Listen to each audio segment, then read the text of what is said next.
Hello, film fans. Welcome to All the Film Things. I'm your host, Elizabeth, and after a short break, we are so back. Thank you for listening. If you're enjoying this podcast, please leave a review and a rating. Also follow All the Film Things on Instagram for updates and more film things. Today, I'm talking with Shanita Brown. Shanita Brown is an award-winning Daytona-based Black female filmmaker who has been working in the industry both in front of and behind the camera of film and television for over a decade now. Before making her own films, she was a talent agent who then took on many production roles, such as a camera assistant, background actress, and script supervisor for various films, music videos, and shows, which allowed her to get first-hand experience on set. She has now been on over 100 sets and has starred in short films such as The Wrong Kind of Love and law shows such as Judge Mom. Under her production company, Shanita Brown Films, Shanita has written and directed 9 short films, including Mine Since Birth and Paper Napkins. Mine Since Birth, her first short, won 14 awards during its successful film festival run, including Shanita earning the Best Debut Filmmaker Award at the Blackboard International Film Festival. In March 2023, Shanita was one of 8 women honored at the Mary S. Harrell Black Heritage Museum in New Smyrna Beach for their reception focused on young women to set your sight on. Last year, fulfilling one of her dreams, she was the keynote speaker at a women's conference at Bethune-Cookman University and HBCU in Daytona Beach. Most recently, Shanita became the content manager of the streaming platform Gen X TV. Shanita's latest drama short, titled The Bone Collector, will soon have a premiere at the AMC Altamont near Orlando, Florida on April 12th and is expected to be released on Gen X TV after its film festival run. We will be talking more about this film later in our interview, but you can watch several of Shanita's short films on Gen X TV. Shanita, thank you so much for joining me today. Thank you so much for having me. I have been so happy to have you on. This is long overdue because we last saw each other and talked on the set of Time Will Tell, a short film produced by previous guest Vesta Millard, and I greatly enjoyed working with you. I always look forward to getting to see you on set since you're such a joy and made working on the film even more fun, and I just knew I wanted to have you on since the first day we got to know each other, so thank you so much for coming on. Thank you so much, and thank you for having me. We did have a great time on that set. It was amazing. We did. It was a really good time. Before I start asking you some questions, I want to congratulate you on being the new manager at the Cinematique Theater, the only art house theater in Daytona Beach. That's amazing. Yes, thank you. It has been a wonderful experience getting to know everyone, learning the system, learning how it works, speaking with huge companies, just being able to pick the movies and, business owners, renting out the theater. It has really been a great experience so far. That's so cool. That's so exciting. Choosing the films, oh my gosh. Being a Daytona native, you must have been there many times over the years, over the 30 plus years it's been open. So do you have a favorite memory that comes to mind at the Cinematique? Actually, I'm going to be honest. I had never been there.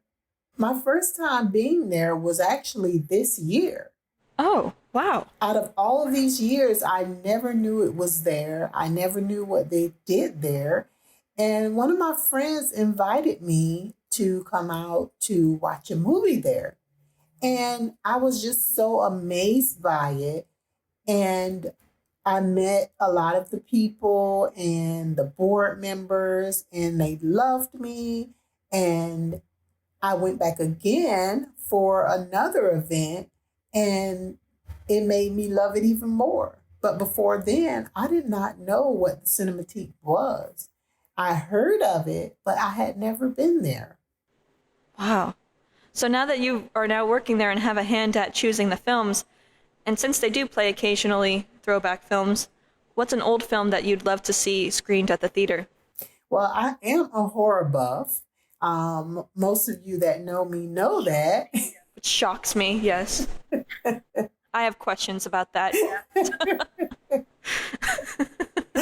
I absolutely love horror. And my most loved horror villain is Freddy Krueger. Oh, geez. Okay. So I would love for Cinematique to do a horror. So, I got a lot of things in the works for the theater, and I'm hoping that I can get a good horror film there that's going to fill the house. Yeah. That's what I want to do. That is a popular one. Yes.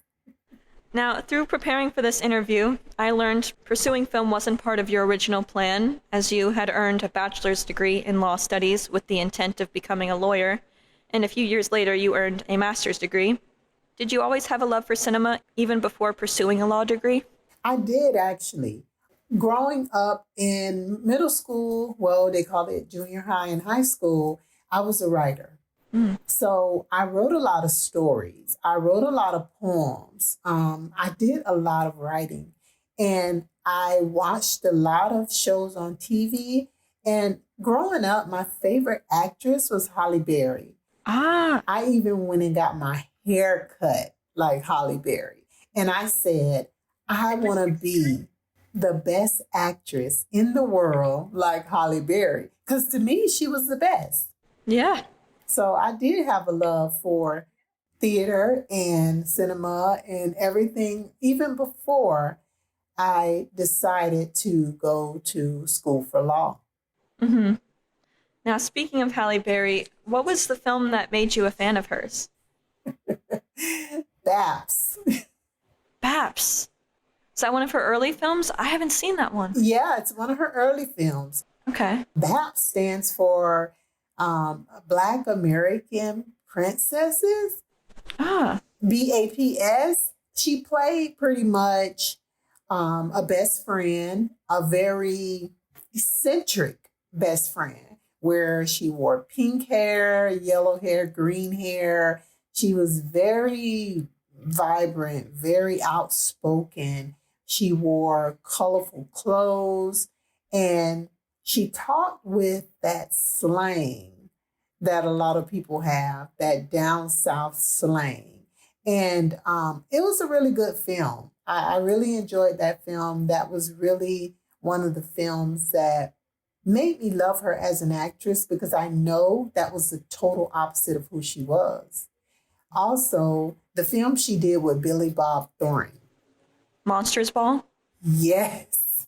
That's a good film. It's dark, but it's good. I never would have thought she would play a film like that. And it was a great film. Mm-hmm. So Halle Berry has a lot of films that I adore because I adore her. But she was my idol. Like I said, I got my hair cut like hers when I was young.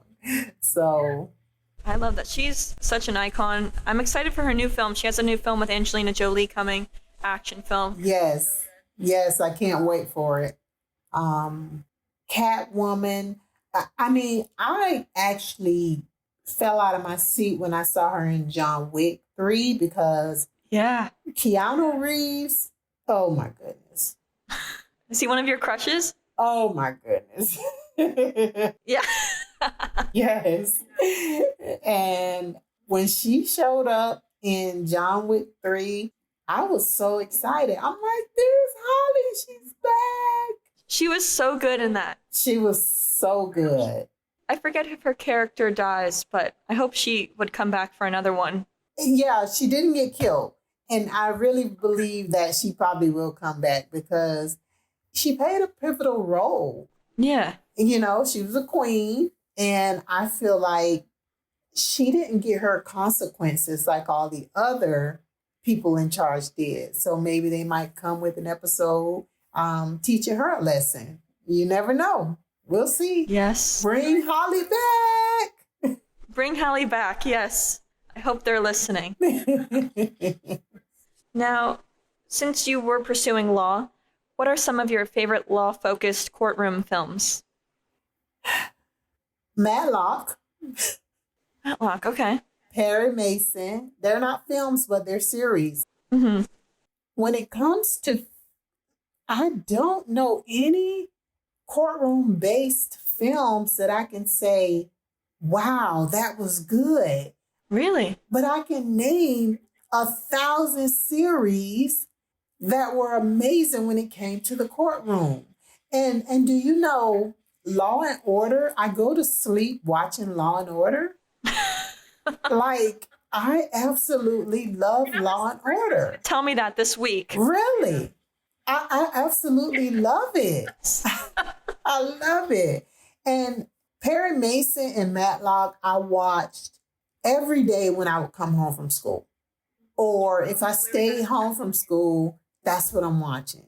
Yeah. I mean, it's just, I feel like they were written by lawyers, written by judges, because they were just so on point. Because in being a law student, I studied legal research and writing. I had all those different classes, so I know a lot about the law, and they were just on point. Mm-hmm. They are really good. Who's ever doing the writing are amazing. Yeah. In what ways were you surprised that having law knowledge helped with pursuing a career in film? Oh, it helped a lot because when I started in the entertainment industry and I was managing clients, we were faced with a lot of contracts.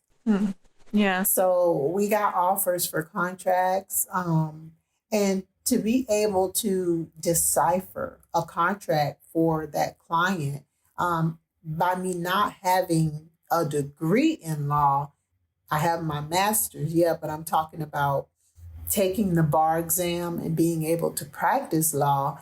I can't give law advice. Right. But I can decipher contracts and let them know, look, this contract says this and it means that, it means this, and give them an understanding of what that contract means. It also allowed me to draw up my own contracts for my clients. Oh, yeah. So it has really helped being able to know the law. It's really helped. Yeah. And you've said that you're able to memorize your lines well. Do you attribute that to learning the challenging terms and case memorization you needed in law school? Yes, because in law school, there's a lot of information, like a lot of information. And if you want to go to law school, you got to be ready for all that information because it is a lot to take in. Yeah. And it's all about, I think it has a lot to do with having a photogenic memory. Learning those lines. I'll have the script maybe for months. I won't look at the script until the night before I'm supposed to be on set. Whoa, okay. And it's crazy. Have it memorized easily. And I can memorize the script. Like, I had to do a lot of roles where I was called in that day. Oh. They needed someone to come and fill in. So I've actually learned scripts on set right then and there. And I think, like I said, it had a lot to do with having that photogenic memory, being a law student, being able to learn all those statutes, all those case files, just remember things verbatim and just doing a lot of memorization. So that actually helped me a lot throughout film. Yeah. Wow. And you've talked a little bit about your story in other interviews, and I was really moved but devastated by your story because you've said that you hit rock bottom. You were a young single mom who was struggling financially. I'm so sorry you went through that. I can't even begin to imagine what that was like, but you managed to remain positive and get yourself where you are today, which you must be astounded by how far you've come. I'm grateful. I'm blessed. I know that I'm a very religious person. So I know that anything that I do in life, it was the help of God. I had my first child very young, 16. And to be able to go from being a kid, running around playing, climbing trees, playing basketball, playing in the street with friends, to holding a baby, to feeding a baby, changing a baby crying all night long, you getting no sleep, Yeah. have to buy Pampers when you don't have a job. It was mind-boggling. And I also had to think about, this little girl is looking up to me.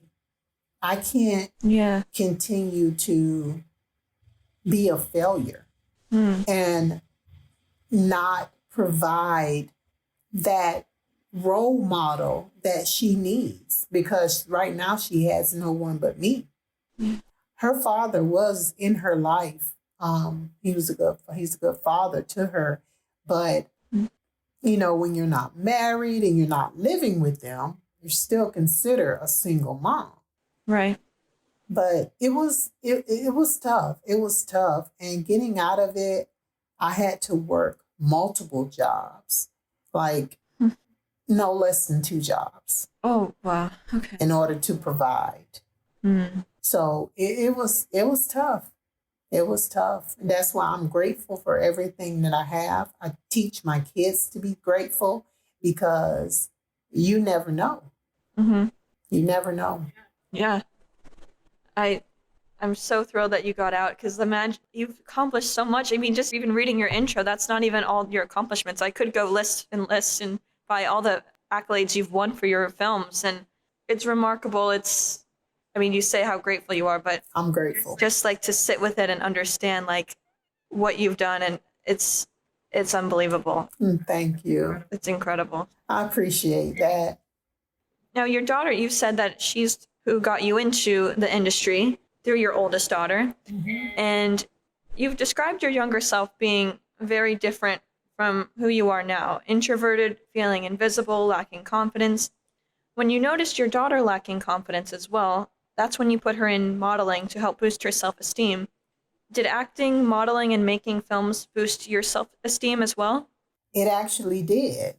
Because for a long time, like I said, I was introverted. I do have a little bit of that in me, because I don't think you can fully get over something like that. That's a part of who you are. Nope. And you can learn how to deal with things differently, but you're always going to have that part of you in you. Acting, I had that low confidence that, I'm not good enough, or I'm not pretty enough, or I'm not light enough. My skin is too dark. I had to help my daughter when she felt the way she felt about who she was. She did not know that she was a beautiful, beautiful young girl, talented, smart, and had a lot to offer. She had no clue, just like me. So how am I going to teach her when I don't even feel that way about myself? That's why I put her in modeling, and we started that journey together. Now, I was on a lot of sets as a guardian, because she was the model. She was the talent, the actress. So I was her guardian. I was there with her. They would always mistake me as a model or an actress. That made me feel good, because I always felt like models and actors were beautiful people, because that's all you saw on TV, beautiful people. So I always felt like, wow, in order to be a model and actress, you had to be beautiful. So being mistaken for one all the time on set with her, I felt like, okay, I must be beautiful. I must be model material, actor material. So after my daughter finished her reign of being an actress and model, not completely, but she did back away from it, I decided to go into it. And it worked for me. Yeah. It worked for me. I started getting calls and getting emails, and it felt good. And it did boost my confidence. And if you look at my journey as a person, you can see the confidence change. You can see how I develop, how I grow as a person in my photos and my videos, and how I dress and how I look. You can tell how I changed and how my confidence was boosted. So I'm grateful that I was able to find that confidence, because some people never find it. Yeah. That's cinema is so powerful in many ways as a viewer and as a participant, but for what it did for you and your daughter, Yeah. it's incredible. You found that confidence and through cinema. That's fantastic. And a lot of people, they have things to say about, being an actor, being an actress. They say stuff like, oh, they're vain, they're a narcissist or whatever. That's not it. People like the arts. People like to create. And if you did your research, most actors and actresses are introverted. Yeah, many are. Most artists, like performers, Beyonce, different people, most of them are introverted. And maybe that's what they're looking for, that confidence. You never know. Yeah. And it doesn't mean that you're vain because you want to be an actor or an actress. It doesn't mean that you think you're better than someone because that's what you want to do. No, you want to create. It's exciting to portray someone that is the total opposite of who you are. And the thing about it is you're performing it. So it's not like you're doing it, on your everyday basis. You're performing it, and then people are seeing it later. Yeah. Also do your research. Most people that are actors and actresses do not watch their films and their series on TV. Yeah. They do not. So Can you watch yourself? I don't like to, but if I don't have a choice, then I do. But I don't like to watch myself. Not on TV. I see. I don't. Okay. I feel very shy. I feel very closed in. That's just that introvertness within me. Yeah. So Now, you've described yourself as an artist and a creator, which you say are two different roles. How do you differentiate between the two? well, when you say artist, are you talking about creating music? Because I'm not a hand artist. I do music. I do music as far as artist, and I'm not I'm not a Beyonce, but I'm a writer. I write songs. I actually got a beat from someone, went into the studio. I hadn't written anything, and the producer was like, "What do you have? Are you ready?" And I'm like, I didn't write anything.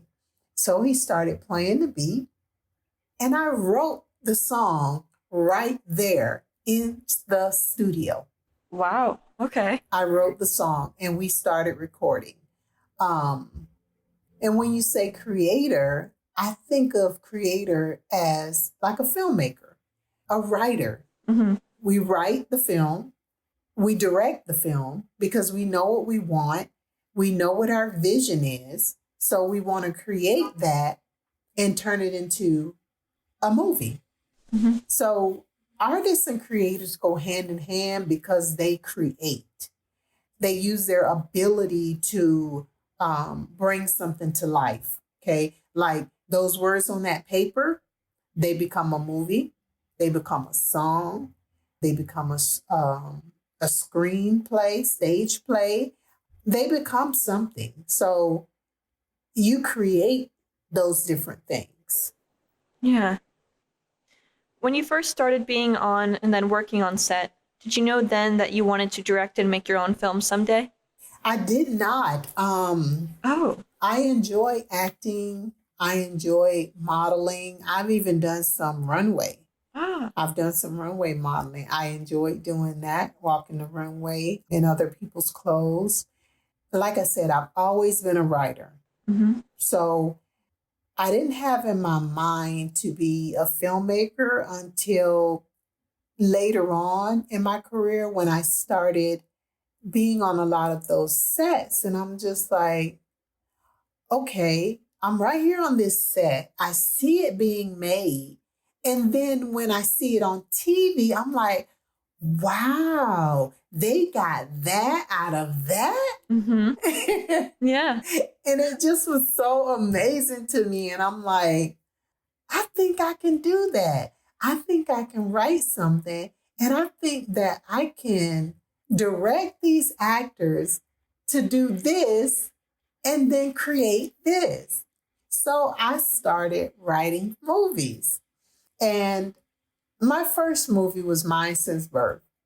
Mm-hmm. My very first movie. And it was a struggle because I didn't know people who I needed. I didn't know what I needed. Mm-hmm. It was like an experiment. Mine since birth was like an experiment. So funny. Mm-hmm. I asked my daughter, I said, can you play the lead? And she was like, sure. And then I rallied up a few more people at the last minute to come on set to help me with the camera, with the lighting, with the sound. I really basically didn't have anything that I needed. I found a few actors.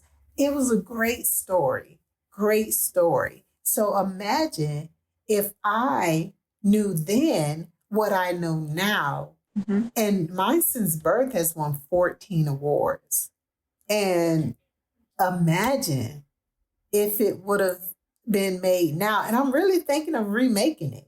Oh, that would be cool. I'm really, really thinking of me remaking it because it is a great story. Mm-hmm. But with the lack of resources that I had, I look at mine since birth as my first baby, my first project.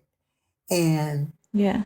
I got better with every film because I learned, Shanita, you can't do everything. You need help. Yep. Give people a job and let them do it. You can't do everything. And with mine since birth, I tried to do everything. And that wasn't good. So now I know I need a cameraman. I need a sound. I need lights. I need first assistant director. I need production managers. I need script supervisors. I need everyone to come in and play their role and let's make a movie. Yeah. Yeah, Vesta's been on and another female filmmaker has been on, and they both have said, know what you're good at, and if you're not good at it, pay someone else to do it. That is so true. That is so true. Mm-hmm. So I agree with them. And don't get me wrong, it's okay to try to learn things because I'm the type of person, I want to know everything. Oh, yeah. I want to learn everything. I say to myself, I want to learn something new every day, at least one thing every day. And I strive hard to do that. But like they say, you can pay someone to do it, but it doesn't hurt to try to learn it yourself. Of course. It's good to have a basic understanding of all the roles on a set. Yes, because something could happen. Someone could not show up. Yeah. Someone could get sick and have to leave. You know what I'm saying? Mm-hmm. So you don't want your production to stop because a vital player in your film has left and you're like, well, what am I going to do? Yeah. That person is gone. Do I have to stop production? No. So if you do know some things, it's really good. Yes. So definitely. That's just my opinion. Now, on set, we didn't get to chat much about film, so I got to know some of the basics. Do you have one singular favorite film? Law-abiding citizen. Law-abiding citizen. Okay. Actually, on my name tag at Cinematique, it says Shanita Brown, and my favorite movie is Law-abiding citizen. Oh, I love that. That's genius to do at a movie theater. That's what it says. That is my favorite film. Only because I feel like Gerard Butler, he really played that role. Jamie Foxx did good as well, but Gerard Butler, he captured that character. He captured that character. He really dug deep into that story. And it was a good watch. And I'm going to tell you, I have cable. And they do play the same movies over and over. And guaranteed law-abiding citizen is going to be on at least 4 times a month, and every time I watch it. That's one of your go-to films then, your favorite film and go-to film. Yes. Is there a film that you would say is a milestone in your life, a film that left a significant impact on you? Oh, Demon Night. Demon Night. With Jada Pinkett Smith. Oh, Jada. Okay. Gotta watch it. I don't know. It really... Yeah, it's scary. It's scary. Nope. But it had a few funny parts. But I just love the story. To me, it's all about the story. Yes. It's all about the story. I feel like the story makes a movie. The actors make it better. Mm-hmm. The scenes make it better. But the story is what makes the movie. Yes. And Demon Night, I love the story. And plus, like I said, I'm a horror buff. So, of course. I'm shocked that you're a horror buff because knowing you do not seem, you're so kind, you're so positive, yet you are a big horror fan. Do you like being scared? Like, what is it about horror that you love? It doesn't scare me. Never? At all. There's gotta be one. I can watch a horror film in the dark by myself. Nope. What? There's not been one horror film that terrified you. Not one. Oh, come on. You know, a lot of people say Exorcist scared them. Yeah. Not me. Nope. No. And I think with horror, I know that it's not real. And to be able to create a monster, that's creativity. Mm-hmm. Anyone can take a story and throw some actors in there. But to create a monster and to create how they do the killing, you know, my granddaughter, she's 11. And when she started writing this film, because she wants to be a filmmaker as well. Oh. When she started writing this film, I was very impressed with the character, the killer, Mm-hmm. and the name she gave it and how he killed. Very impressed. So we're working on that now. I'm not writing it for her. Mm-hmm. So she's going to do it on her own. So that's what's taking so long, because you know how kids are. They want to do what they want to do. Mm-hmm. So until she gets back to it and finish writing it, it's just going to sit there. But she has a good thing going.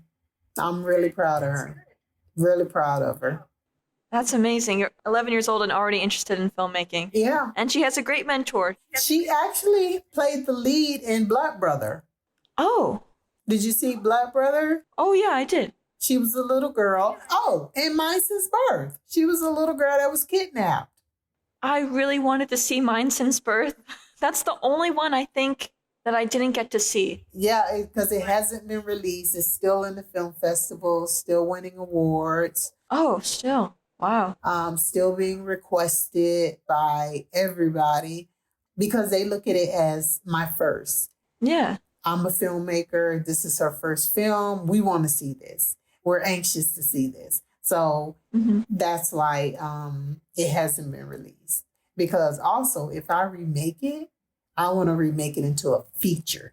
Ah, yes. Mm-hmm. That's a good idea. Yeah. So, I mean, it's a good story. It's a really good story. So, that's why Mine Since Birth hasn't been released. Everything else has been released. Bone Collector hasn't been released yet. Right. Okay, so we got Mine Since Birth was my first film. Brownstone was my second. Paper Napkins. Green Tears. I wasn't the writer. I was the director on Green Tears. Mm-hmm. Dream World, Blood Brother, and then Bone Collector. Oh, and It's a Party. Red Christmas was another one, right? You were a co-director for that? Yeah, Red Christmas, I was a co-director. I didn't write Red Christmas. Okay. So I was a co-director on Red Christmas. On Red Christmas 1, I was an actress. Ah. So I played a news anchor. and Red Christmas 1. So in part 2, I did some directing and a few other things on the film. So Okay. I've done so many films. Mm-hmm. So many films. But you could see on Tubi and on Amazon Prime, I was a production manager on a film, Psycho Roommate. Yeah. So you can see that one. That one's out, popular, getting a lot of spins. Good.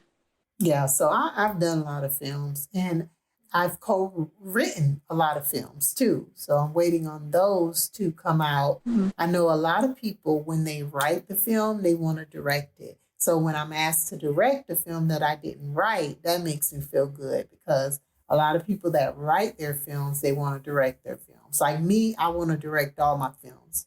Yeah. But I'm actually going to give someone else a chance to direct one of my films. Oh. I want to see how that feels. Well, I was going to ask you if you would ever do that, because you're writing and directing, it's your vision, you can execute that on screen.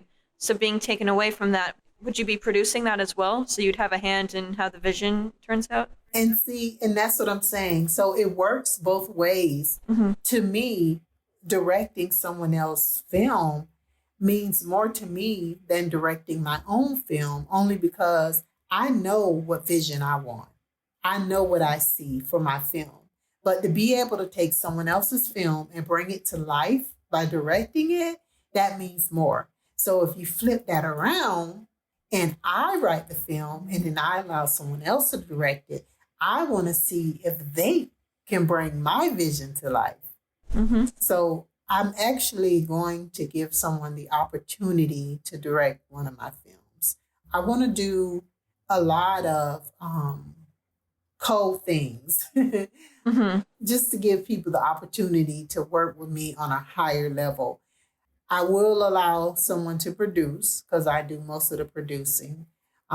Producing is very hard. Yeah. Because producing is finding the locations, putting up the money. So producing is very hard. So it's hard to find producers. So Mm-hmm. I am looking for producers.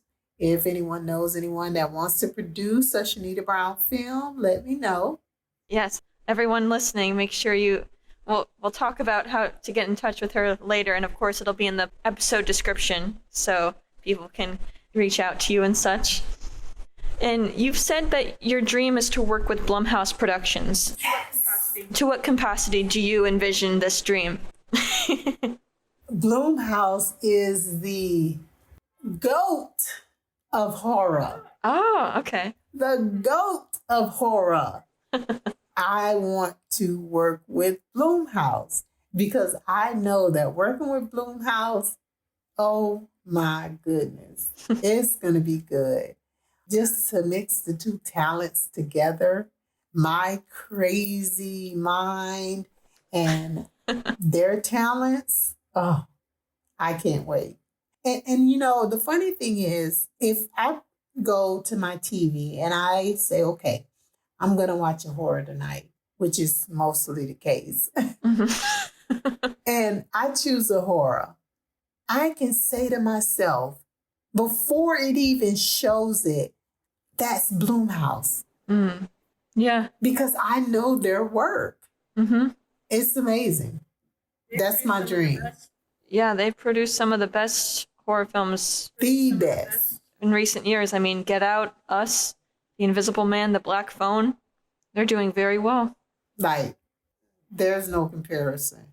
I mean, there's other good, companies, but like I knew Megan had to do with Blumhouse. Mm-hmm. One of the biggest franchises, the biggest, is Blumhouse. Insidious. Oh, right. Yes. Insidious. What? Come on. I just want to create a movie series as good as Insidious. Do you already have ideas for what that could be in the future? I do, actually. Oh, good. The other night, I was just relaxing, And that's what my mind does. It goes to an idea automatically, just goes to something. Wow. And I grab my phone and I record. And this one's going to be good. This one's going to be good. I'm going to need to call in the big guns for this one. Oh, yeah. Because I want this one to make it to the theaters, like all the theaters. Like, Yes. I want a B-lister or an A-lister. Yes. We're manifesting that. Mm-hmm. I like it. I'm speaking it into existence. Yes, it'll happen. Who are some of your favorite filmmakers?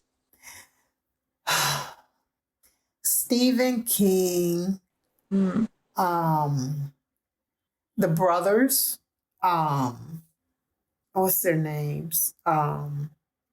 They're really good. But most of all, Stephen King, Spike Lee. I'm trying to think of the brother's name. Martin Scorsese, he's good too. Quentin Tarantino is very popular. Oh, yeah. I like the way he thinks. He thinks differently. Oh, yeah. He's a true cinephile. Yes, he's not your average filmmaker. No. Jordan Peele actually just came out of the gate and he's doing an amazing job. Mm-hmm. He redid Twilight Zone. Like Jordan Peele, I worked with Jordan Peele before he became big. I gotta ask about that. Yeah, you were on the set of Keanu. On Keanu. And he sat with us. Key and Peele. They sat with us and ate lunch while we were filming, along with Tiffany Haddish. Oh my gosh. They just talked to us like regular people. They didn't treat us like we were nothing. You know, we were background actors. Mm-hmm. They were so funny and down to earth. And look how big he has gotten, and Tiffany Haddish. Like, Yeah, that was before Tiffany even got it big in Hollywood, right? yes. And look how big she is. And even Method Man. Yeah, he was big as a rapper. Right. He was big as a rapper. But now he's a huge actor. And he was there as well. He actually talked to me for a minute. Oh. Yes. Very nice person. Very nice person. And I love when actors, they don't treat you like they're better than you. Right. Mm-hmm. You know, they treat you like you're a human being, they're a human being, and we're just in this together. Mm-hmm. Period. So it was a great experience. And for Jordan Peele to go from doing his show, Key and Peele, on TV, to doing some comedy, to acting in Keanu, to becoming one of the biggest filmmakers out. I love the growth. Love the growth. It's inspiring. It is. And doing such a switch from comedy to horror like that. Yes. Incredible. And I'm going to give it to the women now. I'm going to give it to the women. Lena Waithe. Mm-hmm. She's a force to be reckoned with. Right. Yeah. She is a force to be reckoned with. So I'm coming, Lena. You're coming? I'm coming. Well, another one, I really like Issa Rae. She's been killing it ever since Insecure. Yeah. I mean, she's done more TV. She's been in some films like The Photograph, but she's another one I really admire. Yeah. Yeah. It's very few Black female filmmakers. So Yeah. once I break that barrier, because it's coming. Mm-hmm. It's coming sooner than later. It's coming. Sooner than later. You're already on the rise. Oh, yeah. Monica, she's a good one. Oh, yeah. So once I break that barrier, I mean, I'm just going full force. As you should. I'm not stopping. I would love to work with all the other female directors. That's why I say, Lena, I'm coming. Mm-hmm. Lena, let's co-direct. Lena, you listening? Come on, put me out there, Lena. I'm coming, Lena. So look for me and let's do something together. Yes, we're speaking that into existence as well. I love it. Exactly. Since you worked with, I mean, you mentioned some big names you met on the set of Keanu, but you have worked with a lot of A-list stars over your career. Is there one in particular that you were so starstruck by?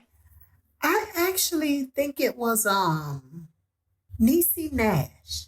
Oh, yeah. Yeah, because we really got deep down personal with Niecy Nash. Hmm. I worked with her on the set of Claws, and I rode in the van with her. Oh my gosh. Yeah, so we had to ride from the set to the base, and we talked about a lot of things, even her daughter. And as you see, her daughter just played the lead in a Lifetime movie. Looks just like Niecy. Like, I had never seen her daughter. Mm-hmm. And I was watching TV, and I'm like, she looks like Niecy Nash. And you know what we do? We go straight to Google. Of course. And it was her. Wow. And I said, she finally made it. Because that's one thing Niecy talked about, is her daughter making it. Because you would think that your mother's Niecy Nash, it should be no problem for you to make it. Sure. But that's not how it works. Yeah.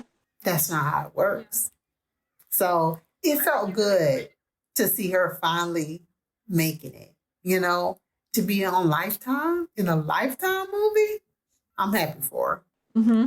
But me and Niecy Nash, I think I was the most starstruck by her. Then I would say Method Man, Flo Rida, Oh, yeah, yeah. Jack Kessie. Oh, he was handsome. Wow. Oh, I have a question later about another one of your crushes that I can't wait to discuss because involves a future project, well, soon upcoming project. But first, I want to ask about you meeting Keith David at the Orlando Urban Film Festival, and you even took a picture with him on the red carpet. What did you two talk about? I was just happy to meet Keith David. I just asked him basic questions about filmmaking, you know, questions about things that I should think about doing to get to where I'm trying to go, you know, because we don't know each other personally. Right. So you always say to yourself, what would I say to this person if I meet them? And me seeing him on TV, watching him on Greenleaf, watching him on other shows, and I'm like, wow. And he was really nice. He was really nice. And Oh, good. I'm so big on being nice because I met a few huge A-listers and they were nasty. Really? Oh, And I don't want to put them out there like that, but they were straight up nasty. And I didn't understand why, you know? So mm-hmm. when I do come across a huge actor, B-lister, A-lister, and they're so open, so kind, and treat you like a human being, it's like, okay, it's really true that not everyone's the same. Right. Yeah. So, yeah, we just talked about basic things about being in the industry. I told him I was a filmmaker. I told him that my film was actually in the festival. Paper napkins. Yeah. Yeah. So we just talked about things like that. He congratulated me, you know. Oh, amazing. Didn't have a problem with taking a picture. You know, it was a good experience. Did he get to see your film, Paper Napkins, at the festival? Yeah, he was able to see it. Oh my gosh. Mm-hmm. That must be so cool. Like Keith David gets to watch your film. That's amazing. And as I mentioned, you're Daytona-based, and you've been wanting the Daytona filmmaking scene to rise because Daytona is pretty much in between Jacksonville, which is growing as a film scene, and Orlando, which is a much bigger city for production in Florida. What is the Daytona filmmaking scene like? Non-existent. Oh, okay. Non-existent.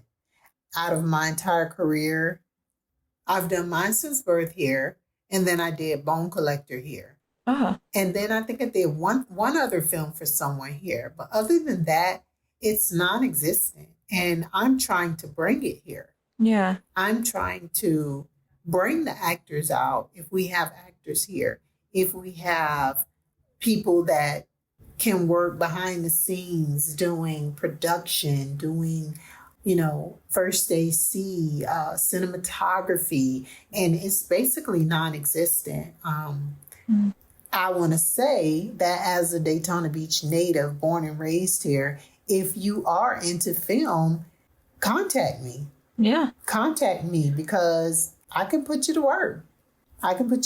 But from me being here, living here, it seems to be non-existent. And I do a lot of posting on my Facebook page, and no one, I just met a young lady and she said, "Oh, I live in Daytona." And I actually thought she was from Orlando, because when people are from Daytona, they don't say it. Oh. So I actually thought she was from Orlando. And she was like, "No, I live in Daytona." And I told her, I said, "Well, I've been looking for Daytona people. Let's work. Yeah. Let's get together. Let's start something." So I'm working on growing the Daytona Beach film scene to get more people involved, get more people out, seeing exactly what their talents are, what they have to offer, and just go from there. Because I knew a girl that did videographer work, and I think she lived in Daytona, but that didn't pan out. It seems like sometimes people don't have the enthusiasm. Yeah. So in the film industry, you got to have that enthusiasm, that determination. You got to be willing to work when it comes to film, because it's not easy work. No. It's not easy work. I had a lady, she contacted me through Messenger. She wasn't from here. And she was like, "I want to make a movie. Do you have any advice for me?" So I actually gave her some advice, but I did tell her, I said, "I'm going to be honest with you. I love doing what I do, but it's not easy." Yeah. And I told her, do you know, after she made her movie, she messaged me again and she said, "Thank you for all your advice, and I will never do this again." No.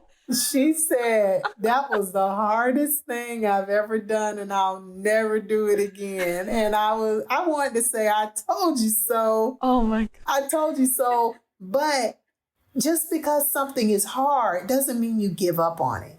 Yeah.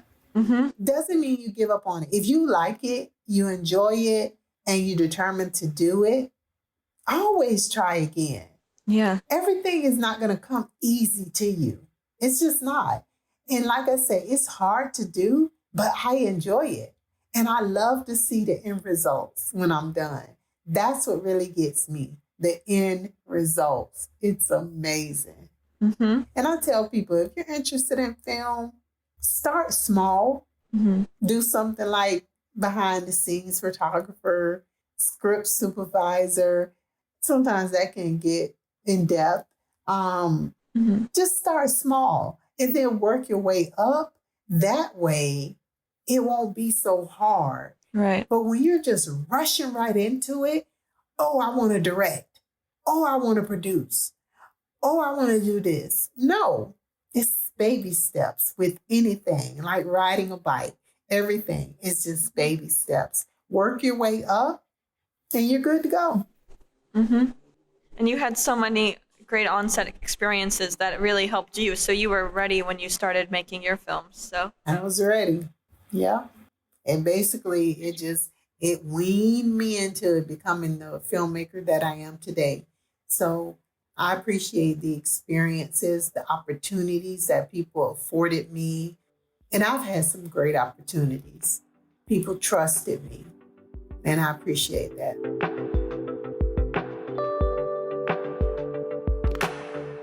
you've been making your short films under your own production company, Shanita Brown Films, for a few years now. And in an interview with the Daytona Times, the article states, Brown wants to portray Black people, particularly Black women, in a positive manner in her films.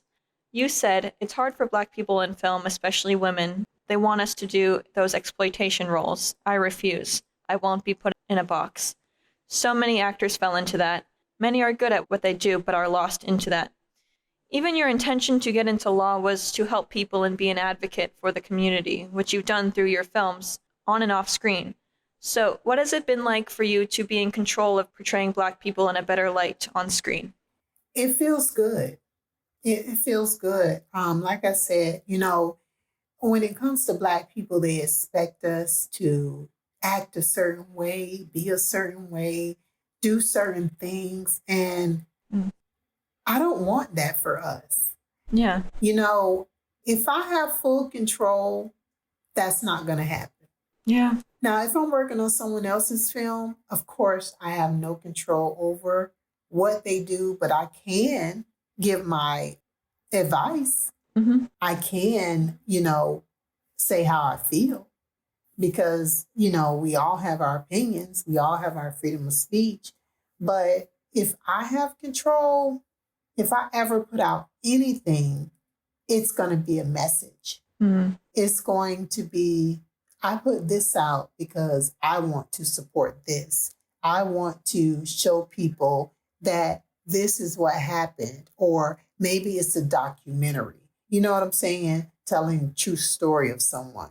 Mm-hmm. But other than that, I want Black people to be portrayed as who they really are. We are smart. Mm-hmm. We are positive. We are kind. We are giving. We love our family. We love hard. And I'm going to say it again. We are smart. Mm-hmm. Very smart. If you look into most of the inventions in the world, we invented them. Yeah. But it's always lesser known. It's not in the history books. And I think it had a lot to do with survival. We didn't have much back in those days, so we had to create what we needed in order to survive. Mm-hmm. And I'm talking about something as simple as a broom or an iron, a washboard. Mm-hmm. We had to survive. So we're very smart. We're very smart. We're not like we're portrayed aggressive, mean, hateful, Mm-hmm. thieves, killers. Everybody has the potential to be those things. Everybody. Yeah. Mm-hmm. So it can't just be narrowed down to who we are. So, Yeah. And I'm sure that people that have worked with you on your films and have watched your films have come up to you and say how much they appreciate having you direct these stories, direct these films. I mean, yes. You said there's not so many of you. So for you to be doing this, especially in Florida, and growing the Daytona film scene, you must have a lot of people, fans of yours. Yes. For that reason. Yes, I'm very well known in Daytona. Very well known. I'm very well known in Orlando. Good. I've been everywhere. Mm-hmm. People know me everywhere. Atlanta, New Orleans, North Carolina. People know me everywhere. In LA. It's a lot of places that I am known. And I want to be known globally. Mm-hmm. So. Adding more states as you go. Yeah. You're going to keep getting more. Yes, definitely. Definitely. And one thing that really weighs on me as a filmmaker, and they're struggling still in Hollywood with this, being able to capture dark-skinned people in the correct light. Mm-hmm. Mm-hmm. My skin is very dark, and they want to be able to see that person's definition.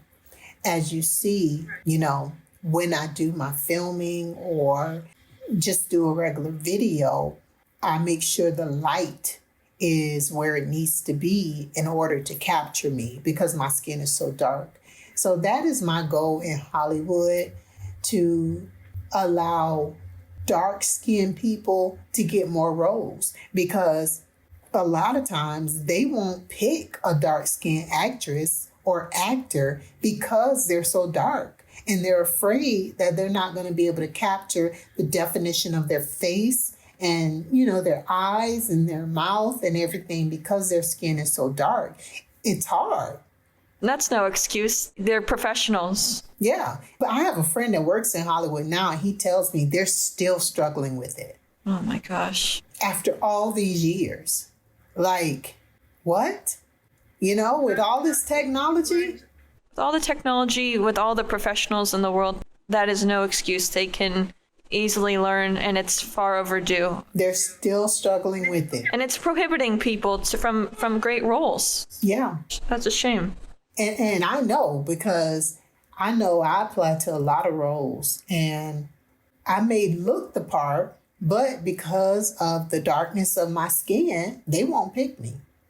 Do they tell you that? I've experienced it. I've been told it before. Oh. Oh my gosh.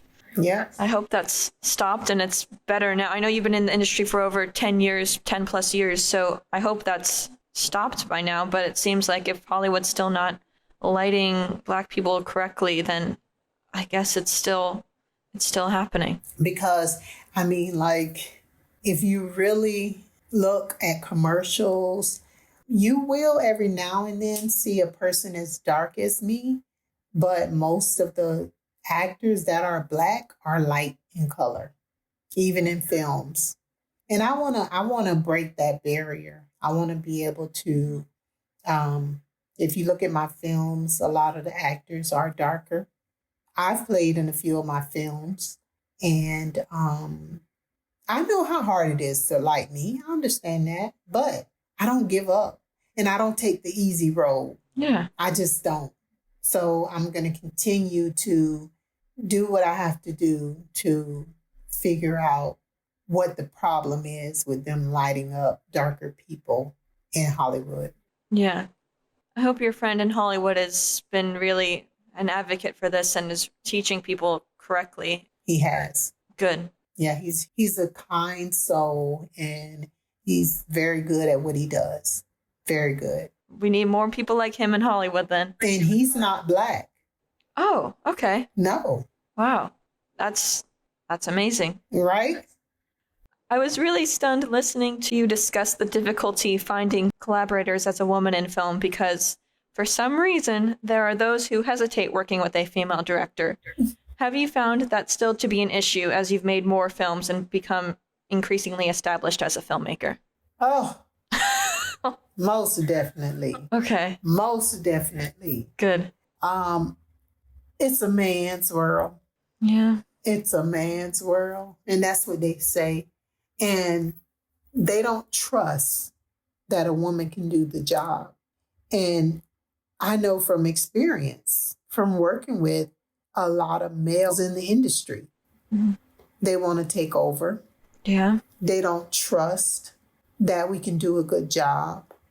They don't trust that it's going to turn out right. It's always them criticizing or wanting to change something that we've come up with. Mm-hmm. And it's sad, because the same thing I say about Black people is the same thing I say about women. We are smart. Yeah. We are leaders. We are creative. And we don't need someone to always try to lead us in a direction or change something that we've come up with or put us down. We don't need that. Mm-hmm. We know exactly what we want and when we want it. Yeah. We're strong. We're resilient.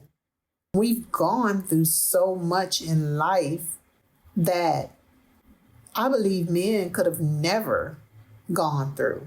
No. And that's just my opinion. And I'm not shooting men down. I'm trying to get men to understand that we are capable. Absolutely. And once we set our mind to something, it's gonna happen. Yeah. We're gonna reach the top. Yes. So it just is what it is, So either get on board, work with us, or just move out our way. Yes. Yeah. I've been on a lot of sets and I've had that problem, and it's okay because they didn't stop me from doing what I wanted to do and being who I wanted to be. And they might have said to themselves, "Oh, she's too strong. I can't work with her." Mm-hmm. That's fine. There's people that will. That's their problem. Exactly. Now, Your IMDb bio states in 2019, she started writing movie scripts and kept them in a folder on her computer. In 2022, she made up her mind to start directing her own films. Why did it take 3 years for you to start creating the films based on your scripts?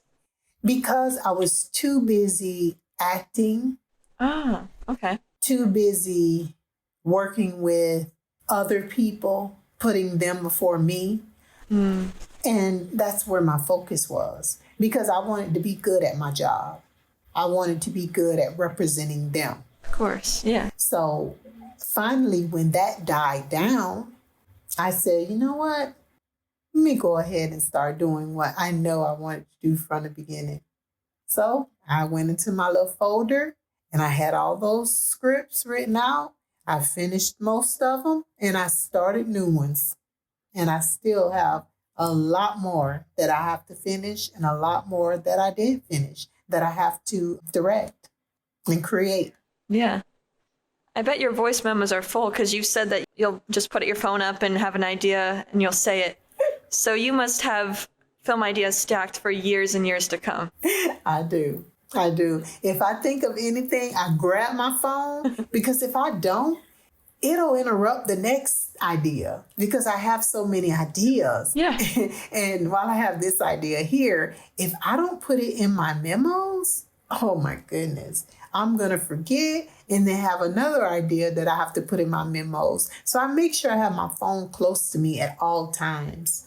Yes. So that I can create with my memo. That's very true about losing it. Because if you have an idea, you can easily lose it. It may never come back, which can drive you crazy. Exactly. As we've said, Mine Since Birth was your first film in which you wrote and directed, and you won 14 awards from that film. Were you taken aback by the many accolades you received from your very first film? I really was.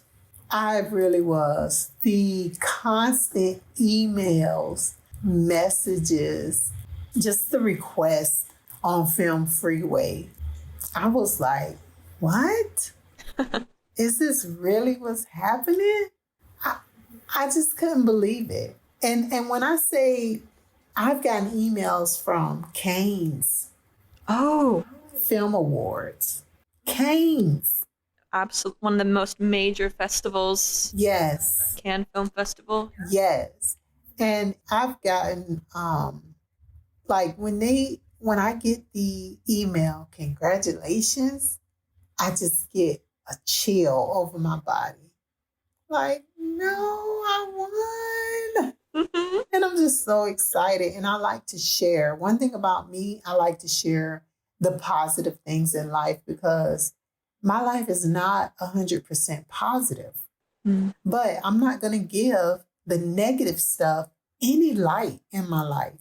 I'm not going to give it a chance to overwhelm me. I'm just not. I'm sorry. So if you go to my Facebook, you go to my Instagram, it's going to be positive. And I know that sometimes people like drama. I ain't the one. Nope. I like drama to watch it, but I'm not giving any energy. Yeah. Sorry. That's good. You must have when you have your mindset to be more positive, you see life better and you see everything, and it makes life easier, it seems. Exactly. And like I always say in a lot of my articles, the power of the tongue. When you speak good things into existence, they come to light. You have to speak positive things. I mean, it's like if you say, oh, I'm sick, you notice you're sick, you notice you get worse. Oh, the longer you say, oh, my head hurts, the longer you have that headache. Yeah. But if you say to yourself, man, I'm feeling a little better, and you start to feel better. So you got to speak those positive things into existence. I'm telling you, because I said to a girl, she was like, so yeah, you're doing this and you're doing that. You know, what's your end goal? I said, to be honest with you, my end goal is to get the key to the city. I want the key to Daytona Beach. Yes. I want the key to Daytona Beach. And do you know the next day, one of the local newspapers contacted me and said, we want to do an article on you becoming a manager at Cinematique. Oh, And wow. and I said, okay, it's coming to fruition. Mm-hmm. Just keep on speaking those positive things and they will come to light. Yes. I'm telling you. Your third film is Paper Napkins, and I think it might be my favorite of your films. Eva, Chris's friend, becomes the most intriguing character after the twist is revealed. I've been trying to analyze her character a little bit, but do you see her as a woman with good intentions because she just wants to be with him? Or do you think Chris should stay far, far away from her? I think that I wanted to portray her as someone that she wanted the love of her life, but she didn't have the confidence to just come out and say it. Yeah. So she basically would do anything to get the one she loved. So when you're a type of person that you'll do anything, it depends on what lengths you'll go to that determines whether you have good intentions or bad intentions. So it really determines your actions. And her actions weren't good actions because she's leaving those notes, she's threatening someone, they weren't good. No. So she was basically someone that I think Chris should have stayed far away from. Yeah. It's amazing how passion can change and affect people. Yes. Yes. It reminds me of a film I recently watched, Law of Desire. Mm-hmm. Antonio Banderas, I just did a movie with him. What?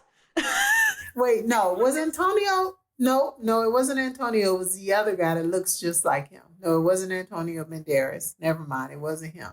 I think I know who you're talking about. It'll be out soon. It's called F1. I know. I have to ask you about it. With Brad Pitt. Yeah, no big deal. But with Chris and Eva, I think Chris should have stayed away from Eva because she was supposed to be his friend. And as your friend, your best friend, you should be able to talk to them about anything. Yeah. That has ruined a lot of relationships and friendships from people not being honest. Yeah. So if I would have had more time, I would have put more drama and more suspense into it, but it was for a 10-minute challenge. So that's why it was short. And you say that Paper Napkins is your favorite. It's the favorite for a lot of people, but guess what's being shown the most on Gen X TV? Blood Brother. Really? Yeah, it was. It's a Party. It's a Party was number one for a long time. Now it's Blood Brother since I've added Blood Brother. Interesting. Yeah, that's what I said. Do people reach out to you when they watch your films?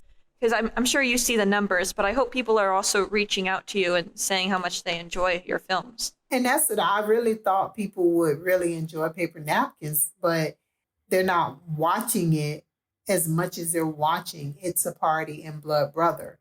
Because Paper Napkins is my favorite. Oh, really? Out of all my films. Well, not since Bone Collector. Oh. But Paper Napkins was always my favorite. You also have Dreamworld, which I think it's safe to say is the most grounded in reality of all your shorts, since it's focused on a very tough and human hardship of breast cancer. Because of that, I'm curious, what made you name the film Dreamworld? The reason I named it Dreamworld is because there was a girl, she was a cancer patient, and she talked about once she was diagnosed with breast cancer, she started having dreams. And her dreams consisted of her being taken to another world. Oh. And they were like night terrors. So that sent me in that direction of dream world, because anytime she would go to sleep at night, she would be pulled into this dream world. And I think it was just the cancer, Mm. and some medications cause night terrors because it deals with your head. Mm. So that's what it was. You mentioned the nightmare scene, which may be my favorite scene in all your films because it was so striking and effective as it truly felt and looked like a nightmare, which can be hard to portray. How do you interpret that scene and what did you intend its meaning to be? That was cancer trying to take her, trying to capture her. So she was being chased. Mm. Wow. It was trying to take her to felt like hell. Yeah. Even though people that have cancer don't go to hell, but it feels like hell having cancer. So it just was, night terrors are all kind of scary. Like you wake up in a sweat, cold sweat, and you're just like, what was that? Mm. But I tried to capture it as best as I could in my film Dream World. Yeah. It's terrifying, but you did a great job at portraying that. That's an incredible nightmare sequence. Really provokes a lot of thought and analysis. So Thank you. it was a very good scene. Even as a horror film scaredy cat, it was a great scene. My DP helped a lot with that as well. He's a good guy. His name is Mardigan. Oh, yes. He definitely was always good with his ideas and helping me with bringing my vision to life. So yeah, I'll give him his flowers for that. You two have been frequent collaborators. Mm-hmm. He was even the director of Time Will Tell, the film that we met on. So Yes. yeah, he's a cool guy. Yes, he is. Mm-hmm. When writing a good plot twist, which you do in It's a Party and in Paper Napkins, do you know which character will be behind the mystery before you start writing or as you go developing the story? Before. I like to outline. You know, they taught us outlining in school when we write. Oh, yes. So that's what I do as a filmmaker. I outline. And if you notice in most of my films, because my production company is called Alter Ego, but it's not spelled alter ego. It's ALTAEGEAUX. So you have two production companies. Well, I have Shanita Brown Films and Alter Ego Productions. Yes. And they're on all my films. Yes, I noticed that. Mm-hmm. Yeah. So in most of my films, that person has two sides. Mine since birth. It was The Best Friend. Paper Napkins. It's a Party. And Bone Collector. Oh, okay. That's a great little teaser for the Bone Collector. Okay. Yeah. So that's my MO as a director. I like to create characters that have alter egos. Ah, I like that. Yes, you're very good at it. Very good. I didn't see that twist coming in It's a Party. And in Paper Napkins as well. And I'm sure I'm not going to see it coming with the Bone Collector. So now, we mentioned this a moment ago, but you have a role in the upcoming Brad Pitt film F1, which you told me about on the set of Time Will Tell, and it's still hard to contain my excitement for you. How did you react when you first learned you got the role? Well, I don't have a role. I don't speak. I'm just background. Oh. And I'm hoping that my multiple background roles get chosen in the film, but you know how that goes. Sure. I was in the diner with Brad Pitt. Also, I was on the street when he was in the laundromat. I was also at the racetrack. So I was in multiple scenes, and I'm hoping that they get shown in the film, but I did not have a speaking role and I did not have a character name. So a lot of people did to get that mistaken, but I was definitely background right there by Brad Pitt. No big deal. That sexy creature, that sexy creature. Isn't he like, you said he was like your main celebrity crush, right? Let me tell you, he is almost 60, I think, and he looks... Oh, I think he's past 60. 40. Yeah. Like, You saw him in person, which is in person. And I'm telling you, like, I saw one of the makeup artists trying to put makeup on him, and he's like, it was like, he's very handsome and he's aging gracefully. So yes. big ups to Brad Pitt. And I hope to work with him personally, Yeah. up close with speaking roles. I'll play your nanny or your kids or somebody. I'll play something, but I would love to do something like that. Did you get to talk with him at all? No, they wouldn't let anybody talk to him.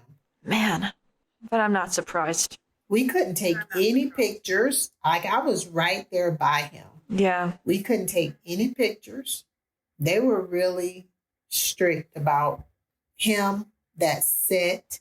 Right. It's a million big time actors in it. Yeah. Javier Bardem, I think, was who you were referring to earlier. He was the one that I was by as well. Yeah. That's who I was talking about. Oh, that's so cool. Yes. He's so handsome as well. Mm-hmm. So I was right there by him in the diner too. I just saw the trailer to it.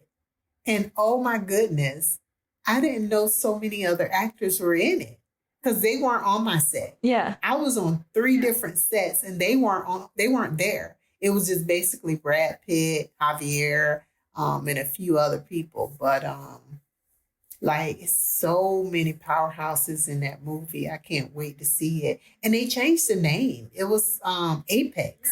They changed it to Formula One. Yeah. And I kind of like that better though, because I don't know where they get Apex from. But I like Formula One. Yeah. Better. And you know, it was filmed here in Daytona. Yes. In New Smyrna. In my hometown. I know. I had heard about it like a week before I met you, and then you said that you were on that set, and I was like, oh. Yes. Like, I'm talking about close enough I can touch him. Yeah. Like, That's right there. Like, what a dream. he looked at me a few times. I looked at him too. Oh, well, yeah, you have to. Yeah. You know, he was looking like, who's this lady? I think I was like the only Black person. Oh, really? Oh, my gosh. Yeah. Well, hopefully, when you have your speaking role with him in the future, he will remember you. He won't. I mean, he's met so many people, but I have hope. You know how many people he see? Yeah, he's been in the industry for a while, Yes. but I'm hoping he would remember. He won't, but I'll make him remember when I get this new role with him. Yeah. Speaking that into existence today. Exactly. You gotta speak it into existence.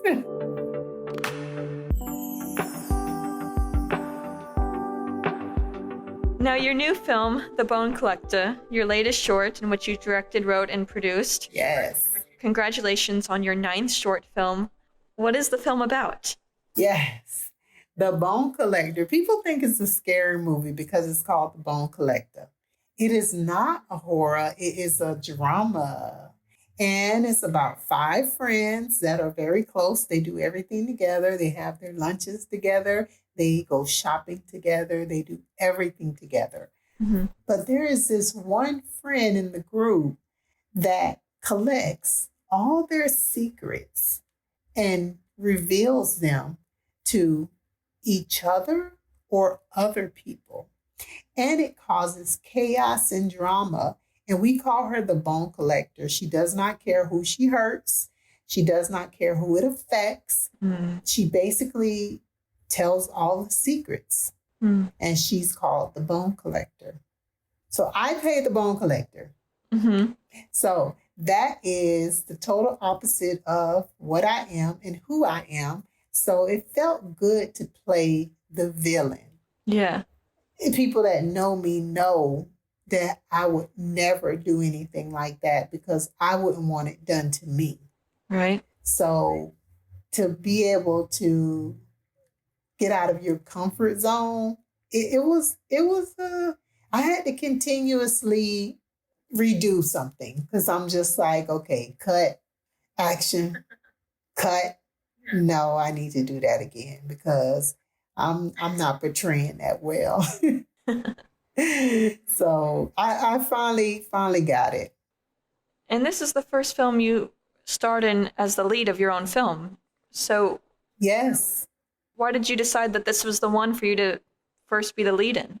Because I don't like to play in my own films because I like to there's so many actors out there. So I like to give actors a chance. And imagine I'm already directing. So if I take a role, that's taken away from the actors. Yeah. So I said to myself, I said, you know what? I've never played the lead in any of my movies. The two movies that I was in, I played a role that really just wasn't significant enough. Mm-hmm. Let me try playing the lead and see if I can direct myself and if I could actually portray this role. And I knew that Bone Collector is based off a true story. Mm. So I felt because it's based off a true story and because I knew the person very well that was the Bone Collector, I could definitely play that role. No one else can play it like me because they didn't deal with it like I dealt with it. So that's why I said, let me be the Bone Collector. And that's why I decided to play the role. I've heard directing while starring in it as a lead of a film can be very challenging. Halle Berry even did it, and she said she wouldn't do it again. So how did you find that experience, and would you do it again? I would definitely do it again. And it is challenging, but if you know what you want, because I wrote it. See, Halle Berry probably didn't write the film. Probably. That makes a difference as well. Mm-hmm. So I don't know if she wrote it, but I doubt it. See, I wrote the film, so I knew exactly what I wanted. I knew that I could direct myself. So I would definitely do it again. And it wasn't as hard as I thought it would be. I thought it would be a lot harder, but it wasn't. Because I did have a great DP named Jason True, very good DP. He helped me as well when I needed him. He was definitely there to help me. So I appreciate him. And we got it done. And what is your plan for releasing the film? What festivals will you be submitting it to? All of them. All of them. I'm starting out with a premiere at the Altamont AMC on April 12th. That's going to be the Orlando Independent Filmmakers. Mm-hmm. And it will premiere then. Then I'm working on a Daytona release. Mm. So I definitely want to bring it to my hometown. Of course, yeah. And when I bring it to my hometown, I'm actually going to show all of my films. Oh my gosh, that's amazing. Not just Bone Collector. Yeah. So I'm actually looking for one more filmmaker to come in, maybe two more filmmakers. Yeah, because what I want to do is I want to show 6 short films, have an intermission, and show 6 more. So because I've written and directed, I have 8. So I'm going to do 4 of mine with 2 more of another director or a filmmaker, then an intermission, then the other 4 of mine with 2 more films from another filmmaker. Mm-hmm. So I'll do 6 and 6. So that will make for about 2 hours in the theater. Yeah. So that's what I'm going to do. That would be an amazing celebration of your work. Yes. And then as soon as it is released at the Altamont AMC, I'm going to submit to all the festivals because I want to win some awards. Of course. Yeah. I'm excited about this one. Yeah. For you to say it's your new favorite up there with Paper Napkins, that is a great teaser. So I'm very excited to watch it as well. Thank you. With all that you're doing in film, from making films to managing a theater to being a content manager for a streaming service, what advice would you give creatives who feel as though there isn't enough time to pursue their passion, to work and succeed in the film industry? Get your rest. Mm-hmm. Get your rest. The most important thing is to rest your body because those things are going to be here when you're dead and gone. So don't work yourself to where you're unhealthy. Get your rest, eat nutritious, drink a lot of water. Take care of you first. Take time for yourself. That's one thing I do is I do a lot. I do a lot. Oh my goodness. Yeah. But I do take time for myself.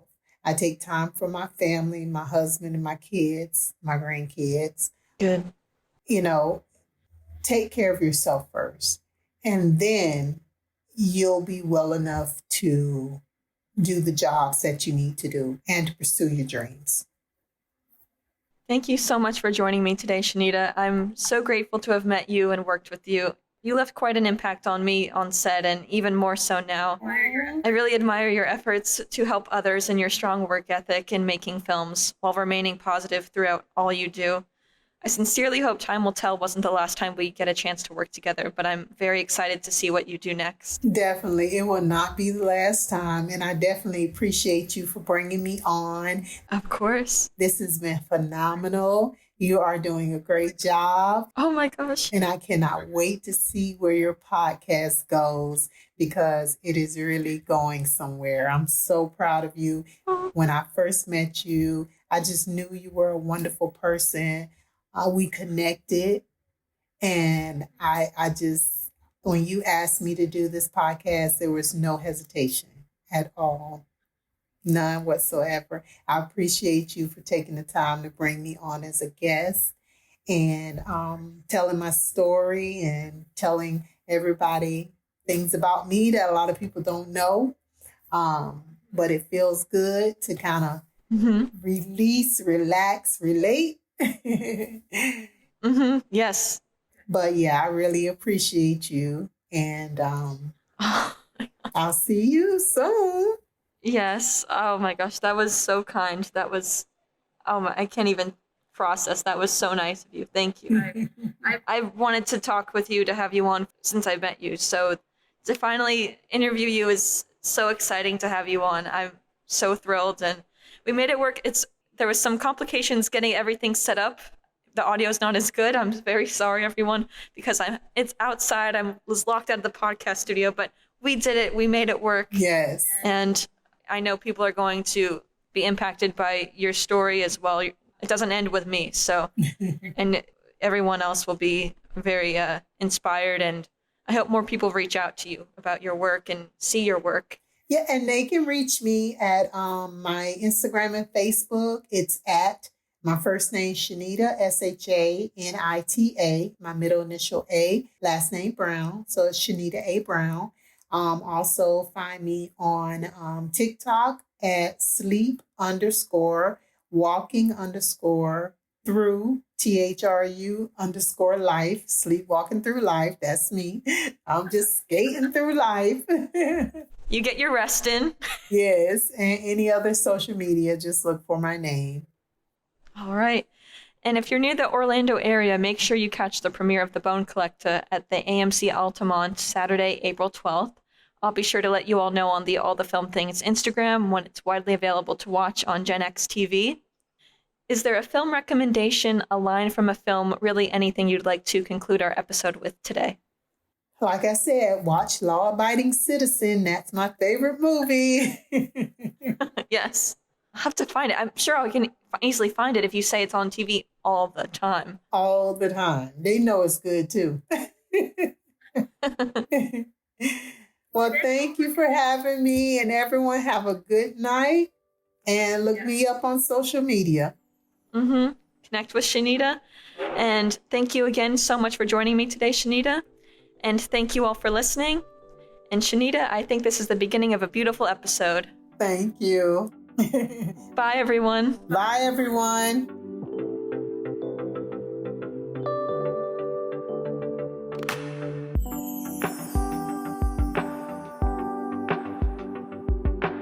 Special thanks to Shanita Brown, Danielle Bowman, and Dr. Jillian Smith.